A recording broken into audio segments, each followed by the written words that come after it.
জুলাই বিপ্লবের হত্যা মামলার চার্জশিটভুক্ত আসামিরাও আসন্ন ত্রয়োদশ জাতীয় সংসদ নির্বাচনে মনোনয়ন দাখিল করেছে। বিভিন্ন জেলার রিটার্নিং কর্মকর্তার কার্যালয়ে সশরীরে উপস্থিত থেকে তারা বাছাইয়ের অংশ নেন।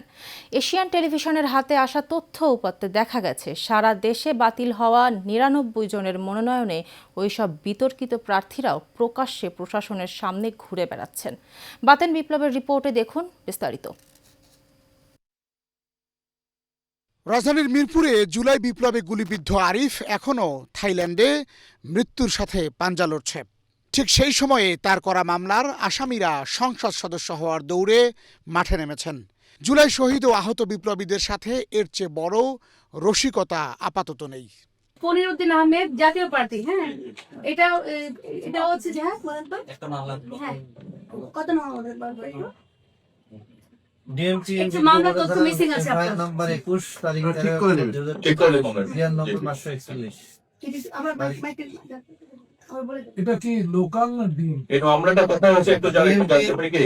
ডিএমপির মিরপুর মডেল থানার এফআইআর নম্বর 21 তারিখ 13 অক্টোবর 2025, জিআর নম্বর 541 তারিখ 13 অক্টোবর 2025। এটি রিসিভ করা হয়েছে মনে হয় না? একটু কাইন্ডলি এটা আমরা বাতিল করলাম, আপনারা আপিল করে আমাদের কাছে। ঠিক আছে, ধন্যবাদ। কুড়িগ্রামের পনিরউদ্দিন সেই হত্যা মামলায় শেখ হাসিনার সহযোগী হিসেবে আছেন 142 নম্বরে। 34 নম্বরে রাজ্জাক চেয়ারম্যান, 58 নম্বরে শাহ আলম এবং নুসাব্বির সাদেক তিথির 84 নম্বরে আসামি হয়েও বীরদর্পে এলাকায় ঘুরে বেড়াচ্ছেন। এমন অসংখ্য আসামি সারা বাংলাদেশে এখন প্রকাশ্যে আইনশৃঙ্খলা বাহিনীর নাকের ডগায়। অথচ ইনসাফের পক্ষে যুদ্ধ করা তাসনিম জারাও আজ বঞ্চিতদের কাতারে।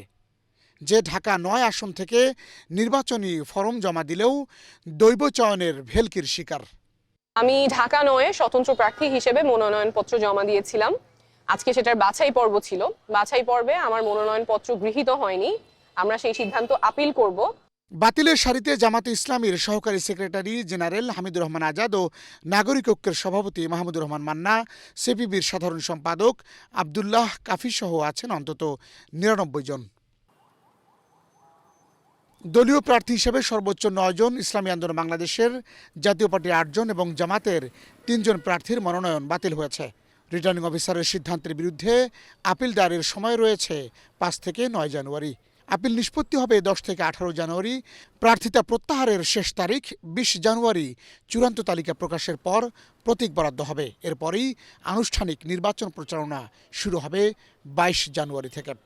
তবে নির্বাচনের এই লড়াইয়ে যখন ইনসাফ সবার সামনে কথা বলছে, তখনও জুলাই হত্যা মামলার আসামিরা কিভাবে চোখের সামনে ঘুরে বেড়ায়, সেটি এখন গণমানুষের প্রশ্ন।